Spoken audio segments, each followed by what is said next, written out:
ಬಾಳೆ ತೋಟ ಕೊಚ್ಚಿರುವುದನ್ನು ನೋಡಿ ಕಣ್ಣೀರಿಟ್ಟ ರೈತನ ಕುಟುಂಬ. ಚಾಮರಾಜನಗರ ಜಿಲ್ಲೆ ಯಳಂದೂರು ತಾಲೂಕಿನ ಹಿರಿಯೂರು ಗ್ರಾಮದಲ್ಲಿ ಶುಕ್ರವಾರ ರಾತ್ರಿ ಸಮಯದಲ್ಲಿ ಯಾರೋ ಕಿಡಿಗೇಡಿಗಳು ಹಿರಿಯೂರು ಗ್ರಾಮದ ಬಡ ಕೂಲಿ ಕಾರ್ಮಿಕ ಶಿವಣ್ಣನ ಜಮೀನು ಸರ್ವೆ ನಂಬರ್ 242/1A3 26 ಗುಂಟೆ ಜಮೀನಿನಲ್ಲಿ ಬೆಳೆದಿದ್ದ ಏಲಕ್ಕಿ ಬಾಳೆ ಫಸಲನ್ನು ಯಾರೋ ದುಷ್ಕರ್ಮಿಗಳು ಕೊಚ್ಚಿ ಹೋಗಿದ್ದಾರೆ. ಇದರಿಂದ ರೈತ ಶಿವಣ್ಣನ ಕುಟುಂಬಕ್ಕೆ ಲಕ್ಷಾಂತರ ರೂಪಾಯಿ ಮೌಲ್ಯದ ನಷ್ಟವಾಗಿದೆ ಎಂದು ರೈತನ ಕುಟುಂಬ ಅಳಲು ತೋರಿಕೊಂಡಿದ್ದಾರೆ. ಸಾಲ ಮಾಡ್ಬಿಟ್ಟು ಈ ಥರ ಇದು ಮಾಡಿ 1.5 ಲಕ್ಷ ಸಾಲ ಮಾಡೀವಿ. ನಾವು ಯಾವ ಥರದಲ್ಲಿ ತೀರ್ಸೋದು ಈ ಥರ ಮಾಡಿದ್ರಲ್ಲ ಬಂದಮ್ಮ ಅಂತ ನೋಡಿ. ನಾವು ಬಡ್ಡಿ ಯಾಕೆ ತೀರ್ಸೋದು ಹೇಳಿ ಎಲ್ಲನೂ ನಾಶ ಮಾಡಿಬಿಟ್ರಲ್ಲ. ಚಿನ್ನಾಗಿನ ಅದೆಲ್ಲ ಮಾಡಿಬಿಟ್ಟು ನಾವು ಮಾಡಿಬಿಟ್ಟು ಇದು ಮಾಡ್ಕೊತೀವಿ. 1.5 ಲಕ್ಷ ಹಾಕ್ಬಿಟ್ಟಿವಿ. ಯಾವ ಥರ ನಮ್ಮ ತೀರ್ಸೋದು ಹೇಳಿ ಮತ್ತೆ ಈ ಥರ ಹಿಂಸೆ ಕೊಟ್ರಲ್ಲ.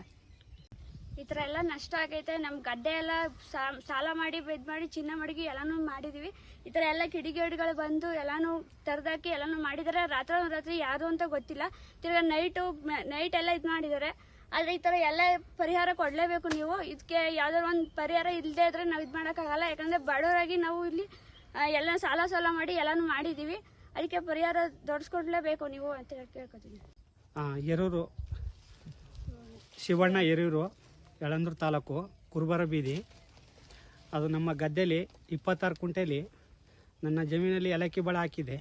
ಏಲಕ್ಕಿ ಬಾಳೆನೆಲ್ಲ ನಾಶ ಮಾಡಿ ಕಿಡಿಗೇಡಿಗಳು ಬಂದು ಯಾವುದೋ ನಮ್ಮ ಇದ್ರ ಗಲಾಟೆಯಿಂದ ಗೊತ್ತಿಲ್ಲ ಯಾರು ಅಂತ ಗೊತ್ತಿಲ್ಲ, ಅದು ಈ ಥರ ಎಲ್ಲ ನಾಶ ಮಾಡಿದ್ದಾರೆ. ನಮಗೆ ಇದಕ್ಕಾಗಿ ನಾನು ಕಂಪ್ಲೇಂಟ್ ಕೊಟ್ಟಿದ್ದೀನಿ ಸ್ಟೇಷನ್ಗೆ. FIR ಮಾಡಿದ್ದಾರೆ. ಅವ್ರು ಬಂದು ತನಿಖೆ ಮಾಡಿ ನಮಗೆ ಕಂಡುಹಿಡಿ ಕೊಡಿ. ಇನ್ನೇನು ಫಲ ಕೈಗೆ ಬಂತು ಅನ್ನುವ ಅಷ್ಟರಲ್ಲಿ ಶುಕ್ರವಾರ ರಾತ್ರಿ ಈ ಘಟನೆ ನಡೆದಿದೆ. ತೋಟ ಸಂಪೂರ್ಣ ಹಾಳಾಗಿದ್ದು ಕೈಗೆ ಬಂದ ತುತ್ತು ಬಾಯಿಗಿಲ್ಲ ಎಂಬಂತಾಗಿದೆ. ಬಾಳೆ ಬೆಳೆ ಫಸಲು ಬರಲು ಸುಮಾರು 10 ರಿಂದ 12 ತಿಂಗಳು ಕಾಯಬೇಕು. ಈ ಬೆಳೆಗೆ 8-9 ತಿಂಗಳಾಗಿತ್ತು. ಇನ್ನು 1-2 ತಿಂಗಳಲ್ಲಿ ಬಾಳೆ ಗೊನೆಗಳು ಕೊಯ್ಲಿಗೆ ಬರುತ್ತಿದ್ದವು. ಸುಮಾರು 5 ಲಕ್ಷ ರೂಪಾಯಿ ನಷ್ಟವಾಗಿದೆ. ಸರ್ಕಾರ ನೆರವಿಗೆ ಬಂದು ಪ್ರಕೃತಿ ವಿಕೋಪದಡಿ ಬೆಳೆ ಪರಿಹಾರ ನೀಡಬೇಕು ಎಂದು ಅವರು ಮನವಿ ಮಾಡಿಕೊಂಡಿದ್ದಾರೆ. ಇನ್ನು ಈ ಘಟನೆ ಸಂಬಂಧ ಯಳಂದೂರು ಪೊಲೀಸ್ ಠಾಣೆಯಲ್ಲಿ ಪ್ರಕರಣ ಕೂಡ ದಾಖಲಾಗಿದೆ. ಪೊಲೀಸ್ ಅಧಿಕಾರಿಗಳು ನ್ಯಾಯಯುತ ತನಿಖೆ ನಡೆಸಿ ತಪ್ಪಿತಸ್ಥರನ್ನು ಹುಡುಕಿ ನೊಂದ ರೈತ ಶಿವಣ್ಣನ ಕುಟುಂಬಕ್ಕೆ ನ್ಯಾಯ ಕೊಡಿಸುವವರೇ ಎಂದು ಕಾದ್ನೋಡಬೇಕಾಗಿದೆ. ವರದಿ ಮಾದೇಶ್ ಉಪ್ಪಾರ್, ಪರ್ವ ನ್ಯೂಸ್, ಚಾಮರಾಜನಗರ.